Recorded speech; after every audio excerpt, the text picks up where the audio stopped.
Hello students, negative interaction species interaction का एक type, इसको हम आगे कंटिन्यू करते हैं। इसके अंदर हम पढ़ रहे थे नेगेटिव इंटरेक्शन के अंदर पैरासिटिज्म। पैरासिटिज्म में टाइप्स ऑफ पैरासाइट्स हमने देखा, एक्टोपैरासाइट, एंडोपैरासाइट। एक्टोपैरासाइट और एंडोपैरासाइट के अलावा कुछ स्पेशल टाइप्स ऑफ पैरासाइट्स भी होते हैं, जिसमें एक है हाइपर पैरासाइट, परजीविता। मतलब एक पैरासाइट है जो दूसरे पैरासाइट के ऊपर डिपेंड रहता है, जैसे बैक्टीरिया फेज ऑन बैक्टीरिया। एक इसका एग्जांपल हो गया हाइपर पैरासाइट का, परजीविता का। दूसरा होलो पैरासाइट, कंप्लीट पैरासाइट, मतलब पूर्ण परजीवी। ऐसे ऑर्गेनिज्म जो अपनी सारी रिक्वायरमेंट्स के लिए, सभी रिक्वायरमेंट्स के लिए, ज़रूरतों के लिए दूसरे ऑर्गेनिज्म के ऊपर डिपेंड रहते हैं, उसको अपन बोलते हैं होलो पैरासाइट, पूर्ण परजीवी। इसका एग्जांपल है कस्क्यूटा। यहाँ पर इसका एग्जांपल है कस्क्यूटा अमरबेल। ये है अमरबेल, ये टोटल स्टेम पैरासाइट होता है। टोटल स्टेम पैरासाइट, ये प्लांट के ऊपर जो स्टेम है उस स्टेम के ऊपर इस तरीके से डिपेंड रहता है, लिपटा हुआ रहता है चारों तरफ से, और सारी रिक्वायरमेंट्स फूड के लिए, सब चीज़ों के लिए इसी के ऊपर डिपेंड रहता है। इसलिए ये क्या है, ये होलो पैरासाइट है। ये क्या है, ये होलो पैरासाइट है। वाटर, फूड, मिनरल सभी के लिए इसी के ऊपर डिपेंड रहता है, इसलिए इसको बोलते हैं होलो पैरासाइट। इसी का एक और एग्जांपल अपन बात करें,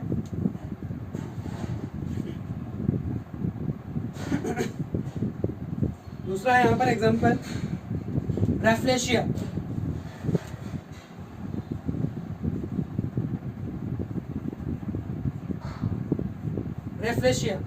रेफ्लेशिया जो होता है ये कंप्लीट रूट पैरासाइट होता है। ये कंप्लीट रूट पैरासाइट होता है। कंप्लीट रूट पैरासाइट, इसका फ्लावर बाहर की तरफ निकला रहता है, जो हम पढ़ते हैं लार्जेस्ट फ्लावर होता है, और ये इसका पूरा जो प्लांट होता है वो इसी के ऊपर लगा हुआ रहता है। ये यहाँ से मिनरल्स, वाटर्स, फूड को एब्जॉर्ब करता है, सारी रिक्वायरमेंट्स के लिए इसी के ऊपर डिपेंड रहता है, इसलिए ये भी कैसा है, ये भी है होलो पैरासाइट। तो दो एग्जांपल अपन ने देखे, होलो पैरासाइट के कस्क्यूटा एंड रैफ्लेशिया। ये स्टेम पैरासाइट, ये root parasite. Water, minerals, food requirement सभी के लिए इसी के ऊपर डिपेंड रहते हैं ये। और नेक्स्ट है हेमी पैरासाइट। नेक्स्ट अपन बात करें हेमी पैरासाइट की।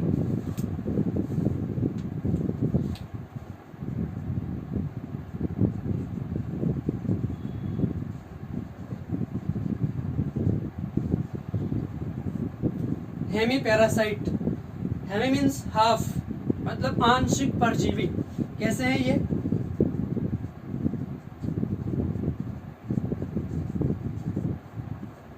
ये है आंशिक परजीवी।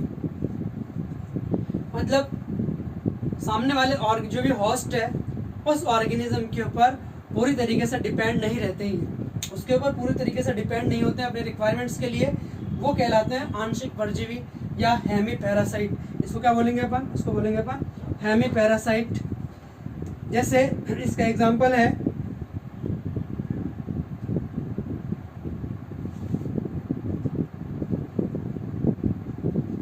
Viscum plant. ये ऑक ट्री जो है, ऑक वृक्ष, इसके ऊपर पैरासाइट है, कैसा, हेमी। एक और है लॉरेंथस।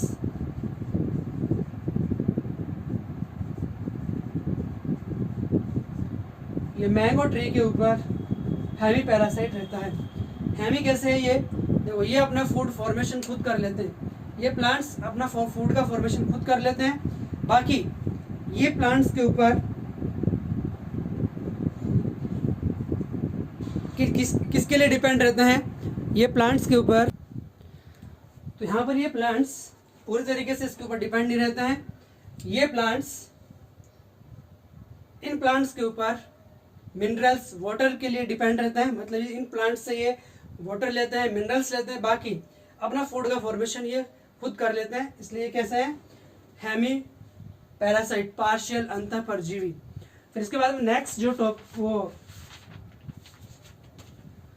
नेक्स्ट अपना जो एग्जांपल है, टाइप है ब्रूड पैरासिटिज्म।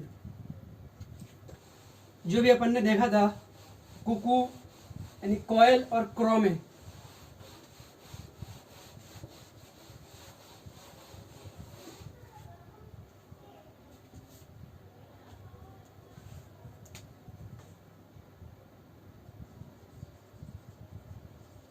ब्रूड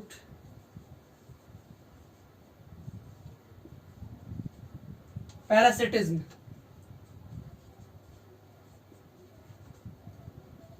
अंड परजीविता, ये किस किस के बीच होती है इंटरेक्शन, ये वाला कुकू यानी कॉयल एंड क्रो, इनके बीच होती है। तो यहाँ पर ये कुकू जो होती है अपने अंडे कहाँ देती है, क्रो के नेस्ट में देती है। कहाँ पे देती है ये कुकू अपने अंडे, अपने एग्स जो है वो क्रो की जो नेस्ट होती है उसके अंदर देती है।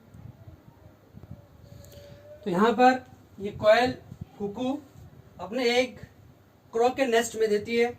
तो यहाँ पर ये तो हो गया पैरासाइट और ये host, parasite and host.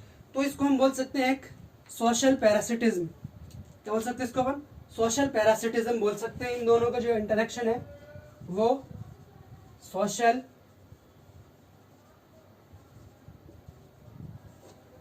Parasitism, ठीक है। अब यहाँ पर ये जो क्रो जो है, कौवा है, ये इसके अंडों को सेता है। क्या करता है ये, इसके अंडों को सेता है, ये जिसको हम बोलते हैं इंक्यूबेट करना, वो क्रो करता है। तो यहाँ पर एक ब्रूड पैरासिटिज्म देखा आपने, ये भी क्या है, ये भी एक ट्रू पैरासिटिज्म नहीं है। यहाँ पे क्या है, ये भी एक ट्रू पैरासिटिज्म नहीं है, ठीक है। तो brood parasitism is not a true parasitism, ठीक है। तो यहाँ तक अपनी बात होती है पैरासिटिज्म की। तो नेगेटिव इंटरेक्शन के अंदर एक्सप्लॉइटेशन अपन पढ़ रहे थे, शोषण, जिसके अंदर एक ऑर्गेनिज्म दूसरे ऑर्गेनिज्म का यूज करता है और अपने रिक्वायरमेंट्स को पूरी करता है। अब इसको हमने 2 कैटेगरीज में डिवाइड किया, फिर पैरासिटिज्म और प्रीडेशन। पैरासिटिज्म में अपन ने देखा। दूसरा टाइप है इसका प्रीडेशन, इसको बोलते हैं अपन हिंदी में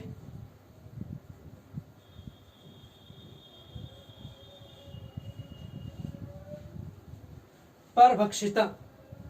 इसको अपन क्या करेंगे, परभक्षिता बोलेंगे हिंदी में, और प्रीडेशन। तो इसके अंदर देखना क्या होता है, ये एक इंटरेक्शन है दो ऑर्गेनिजम्स के बीच में, दो स्पीसीज के बीच में, जिसमें एक ऑर्गेनिज्म क्या करता है, दूसरे ऑर्गेनिज्म को कैच करता है, कैप्चर करता है यानी पकड़ता है, उसको किल करता है, मारता है और उसको खाता है। क्या करता है, उसको खाता है। तो ये वाला पूरा प्रोसेस क्या कहलाता है, इसको अपन बोलते हैं प्रीडेशन, परभक्षिता। यानी एक ऑर्गेनिज्म दूसरे ऑर्गेनिज्म को पकड़ करके मार करके उससे फूड लेता है, खाता है। तो ये सारी प्रोसेस क्या कहलाती है, ये कहलाती है प्रीडेशन, परभक्षिता। क्या कहलाएगी ये कहलाएगी परभक्षिता। जैसे एग्जांपल देखें अपन, रैबिट एक स्मॉल ऑर्गेनिज्म है, ठीक है। इसको मान लो खा रहा है लॉयन, लार्ज एनिमल है, ये क्या है, ये है लार्ज एनिमल। अब यहाँ पर देखो, इनको अपन क्या बोलेंगे, जिसको खाया जाता है, जो स्मॉल छोटा होता है वो कहलाता है प्रे, शिकार। दूसरा ये वाला, इसको अपन बोलेंगे प्रीडेटर, शिकारी। क्या बोलेंगे इसको अपन, प्रीडेटर।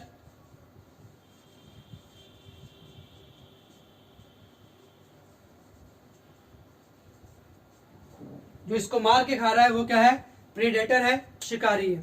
ठीक है, तो एग्जाम्पल ये हो गया।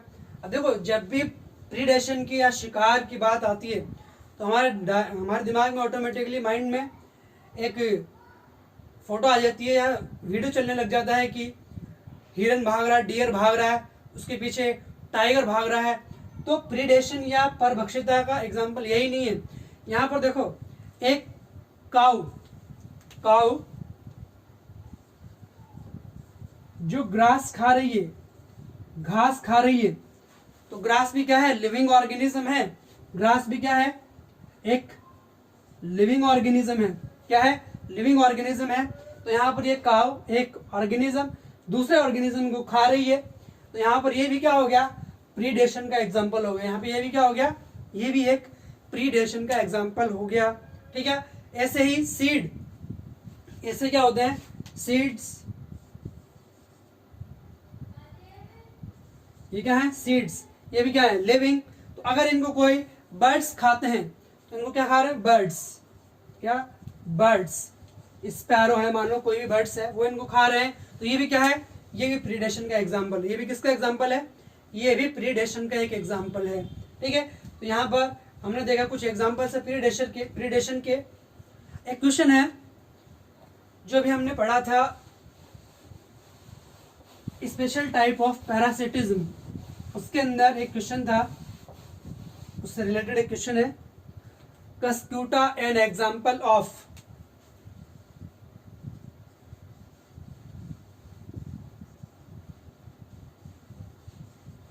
कस्क्यूटा एन एग्जाम्पल ऑफ, ये था 2012 में। ठीक है, कस्क्यूटा यानी अमरबेल एक उदाहरण है किसका, इसमें एग्जाम्पल है एक्टोपैरासिटिज्म, एक एग्जाम्पल है एक्टोपैरासिटिज्म। ऑप्शन, दूसरा ऑप्शन है ब्रूड पैरासिटिज्म,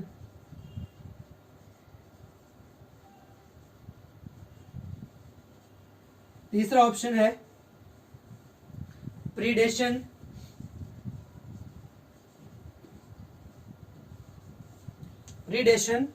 और चौथा ऑप्शन है एंडोपैरासिटिज्म।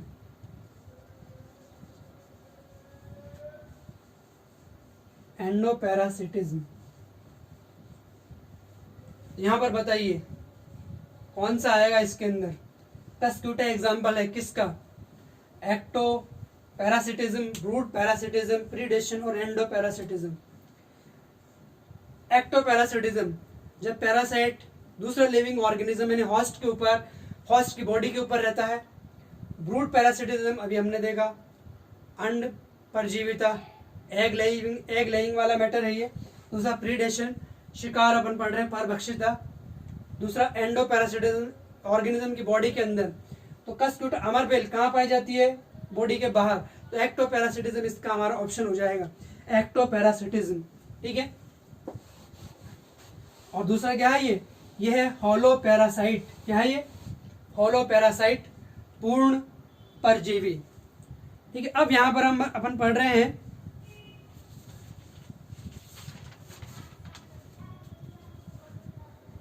प्रीडेशन, परभक्षिता।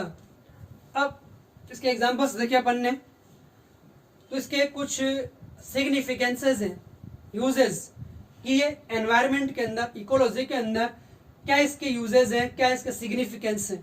ठीक है, इसका इंपॉर्टेंस क्या है। तो सबसे पहले है एनर्जी फ्लो।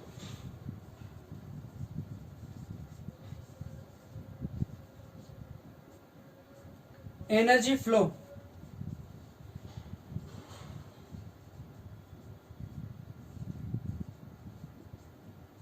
ऊर्जा स्थानांतरण। देखो अपन पढ़ते हैं जब इकोलॉजी के अंदर, इकोसिस्टम के अंदर डिफरेंट ट्रॉफिक लेवल्स होते हैं, पोषक स्तर होते हैं। डिफरेंट ट्रॉफिक लेवल होते हैं, पोषक स्तर होते हैं। उनके अंदर एक लेवल से दूसरे लेवल पर एनर्जी का फ्लो होता है, ऊर्जा का स्थानांतरण होता है। क्या होता है, ऊर्जा का स्थानांतरण होता है। तो ये जो प्रीडेशन है, परभक्षिता है, ये एनर्जी फ्लो को बनाए रखती है। ये क्या करती है, एनर्जी फ्लो को बनाए रखती है। तो ये प्रीडेटर्स प्रीडेटर्स जो होते हैं, शिकारी, जो अपने भोजन के रूप में एज ए फूड दूसरे ऑर्गेनिज्म को शिकार करते हैं, उनको खा करके ये एनर्जी फ्लो को बनाए रखते हैं। एक तरीके से हम बोल सकते हैं कि इकोसिस्टम के अंदर एनर्जी फ्लो के सोर्स होते हैं प्रीडेटर्स। ऊर्जा स्थानांतरण के लिए स्रोत का काम करते हैं प्रीडेटर्स, जैसे ग्रास को खाएगा रेबिट, रेबिट को खाएगा वुल्फ, और मान लो वुल्फ को खा रहा है लॉयन। कौन खा रहा है? लॉयन। तो एक तरीके से यहाँ पर एनर्जी फ्लो को बनाए रखने का काम कौन करते हैं? प्रीडेटर्स काम करती हैं। दूसरा इसका सिग्निफिकेंस है मेंटेन इकोलॉजिकल बैलेंस, पारिस्थितिक संतुलन बनाए रखते हैं।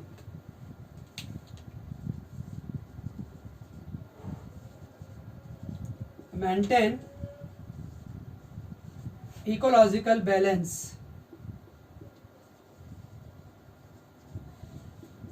मेंटेन इकोलॉजिकल बैलेंस, पारिस्थितिकी संतुलन को बनाए रखने का काम कौन करते हैं? ये प्रीडेटर्स। कैसे? जैसे कोई एक ऑर्गेनिज्म है, अगर मान लो उसका नंबर, मतलब जैसे कोई भी एक ऑर्गेनिज्म है ए, इसको खाने वाला है बी, इस एक ऑर्गेनिज्म को खाता कौन है? बी खाता है। इसको भोजन के रूप में एज ए फूड कौन खाएगा? बी खाएगा। अगर मान लो ये प्रीडेटर, ये कौन है? ये प्रीडेटर है, प्रीडेटर ये शिकारी है, और ये कौन है? प्रे, शिकार।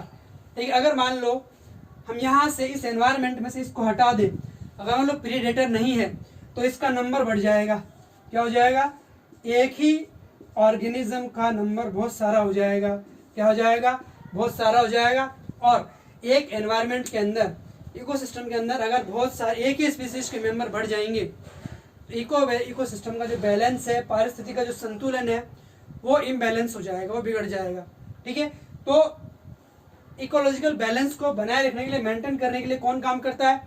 प्रीडेटर काम करते हैं। मतलब ये एक स्पीसीज के मेंबर्स को बढ़ने नहीं देते हैं, इनका नंबर जो है वो लिमिटेड होता है।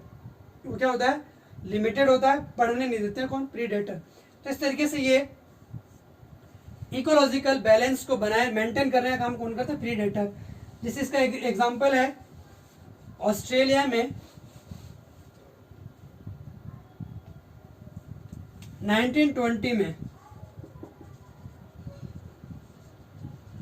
ऑस्ट्रेलिया में 1920 में क्या किया गया?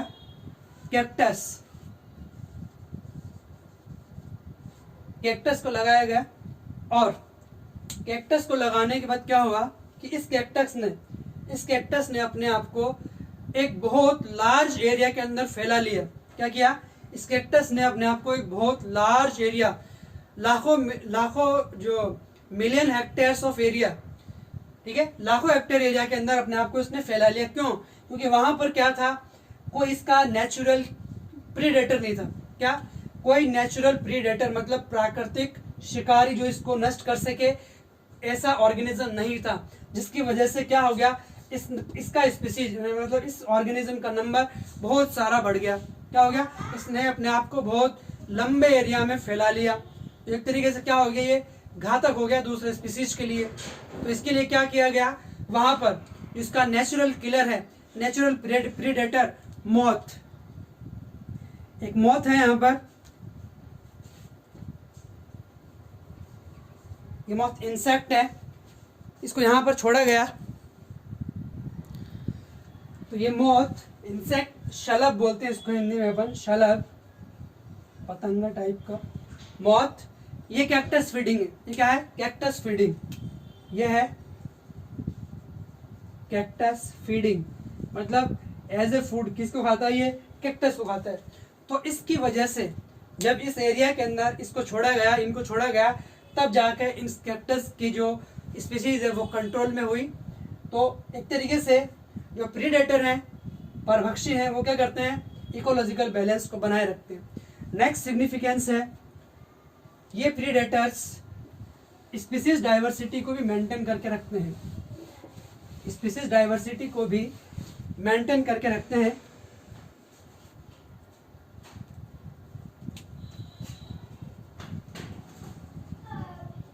Maintain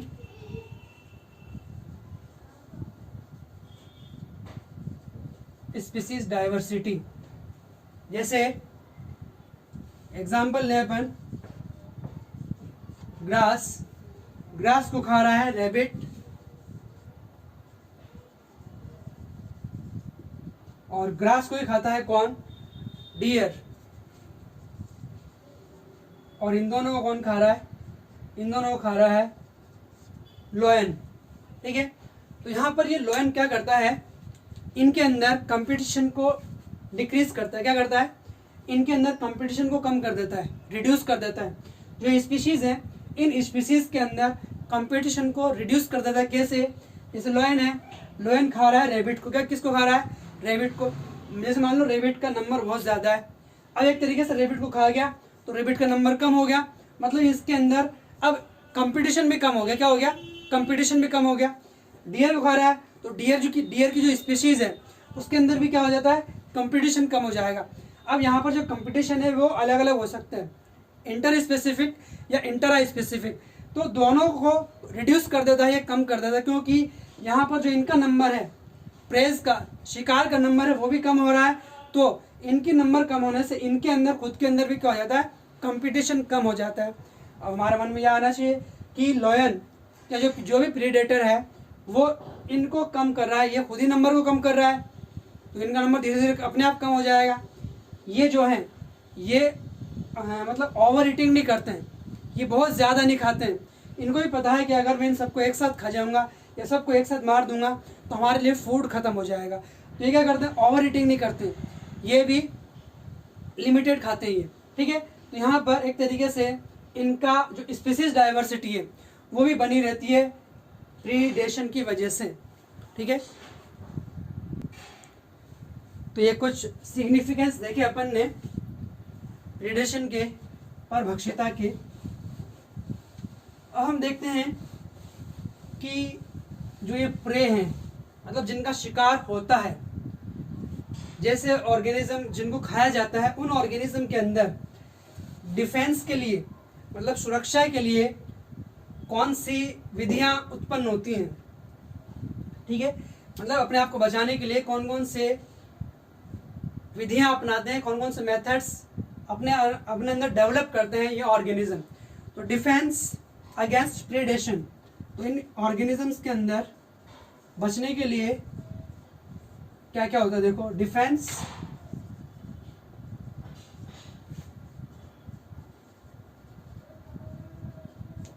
against mechanism, sorry predation, predation.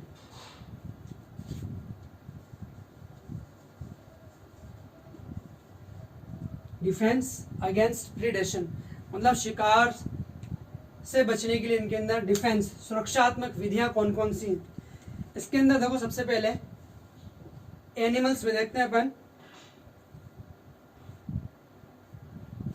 Animals के अंदर देखें अपन, एनिमल्स में है एक तो फ्रॉग, फ्रॉग एंड इंसेक्ट्स।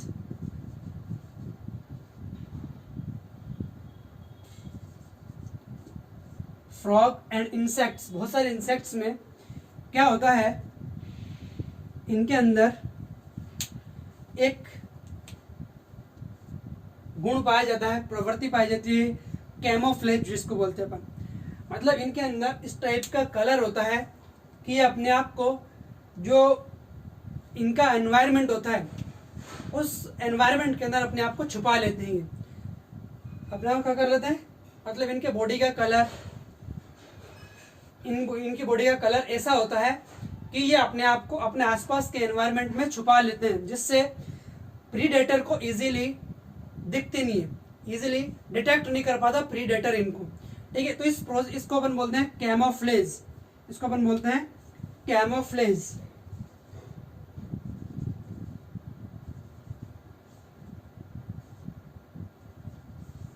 इसको अपन बोलते हैं कैमोफ्लेज। ठीक है, हिंदी में बोलते हैं इसको छद्म आवरण, मतलब छद्म मतलब धोखा देना। जो भी प्रीडेटर है उससे बचने के लिए इनके अंदर इनका बॉडी का कलर अपने आसपास के एनवायरनमेंट का जैसा होता है, इसको बोलते हैं अपन कैमोफ्लेज। दूसरा एग्जांपल है एक मोनार्क बटरफ्लाई। मोनार्क बटरफ्लाई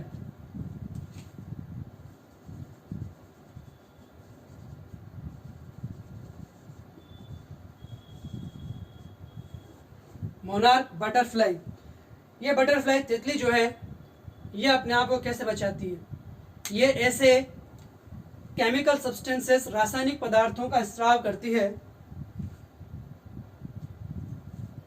या हम कह सकते हैं कि इसके अंदर कुछ ऐसे केमिकल सब्सटेंस प्रेजेंट होते हैं, रासायनिक पदार्थ पाए जाते हैं जो टॉक्सिक होते हैं, विषैले होते हैं। अगर कोई दूसरा ऑर्गेनिज्म इसको खाएगा तो उसके लिए एक बेहद ही मतलब बहुत ज़्यादा एक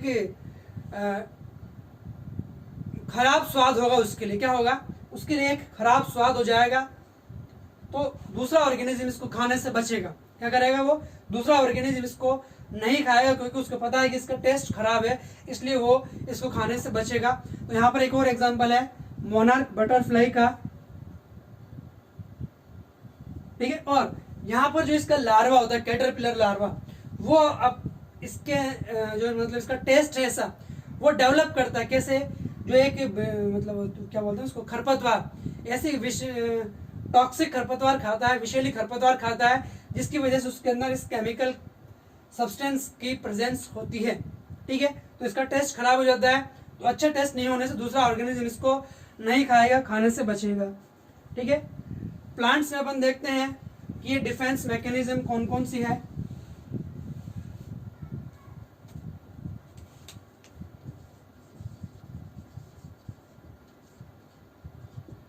प्लांट्स में है हमारे पास में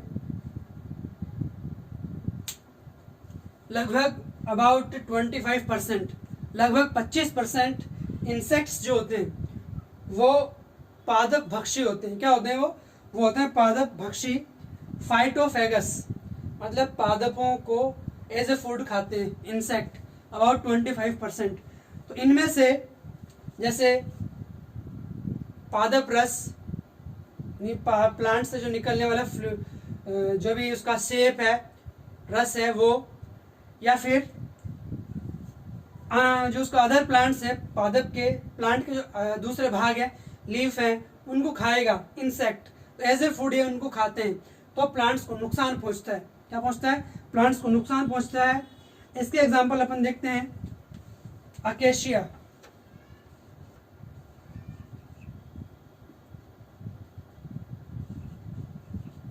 अकेशिया, दूसरा है कैक्टस।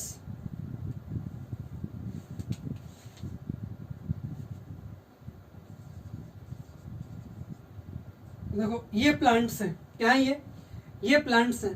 तो इन प्लांट्स के अंदर क्या अडेप्टेशन होता है, इन प्लांट्स के अंदर अडेप्टेशन होता है, कांटे बन जाते हैं। क्या बन जाते हैं इनके अंदर बन जाते हैं कांटे। क्या बन जाते हैं, कांटे बन जाते हैं, थॉरस जिनको अपन बोलते हैं।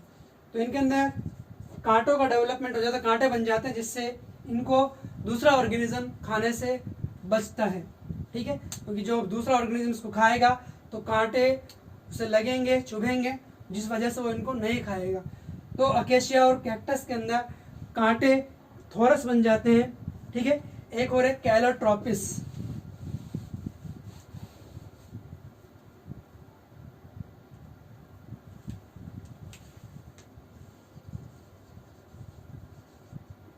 कैलोट्रोपिस ये प्लांट है। ये प्लांट भी एक केमिकल सब्सटेंस का सीक्रेशन करता है, इसको बोलते हैं cardiac glycosides. Cardiac glycosides chemical substance बनाता है ये वाला प्लांट, जो कि एक टॉक्सिक सब्सटेंस है। जो भी ऑर्गेनिज्म इसको खाएगा उसके अंदर वो टॉक्सिक इफेक्ट जनरेट करेगा, पैदा करेगा, ठीक है। ऐसे ही डिफरेंट मैकेनिज्म होते हैं ऑर्गेनिजम्स के अंदर जो प्रीडेशन से अपने आप को बचाते हैं, शिकार होने से बचाते हैं। ये अपना पार्ट यहाँ पे था इकोलॉजी के अंदर, स्पीसीज इंटरेक्शन में, ठीक है। अब यहाँ तक अपना इकोलॉजी वाला पार्ट बहुत सारा हो गया, लंबा हो गया। नेक्स्ट क्लास के अंदर अपन हो सकता है कि एक न्यू चैप्टर स्टार्ट करें, ठीक है। तो मिलते हैं अपन नेक्स्ट क्लास में। आज के लिए अपन इतना ही पढ़ेंगे। Okay, thank you.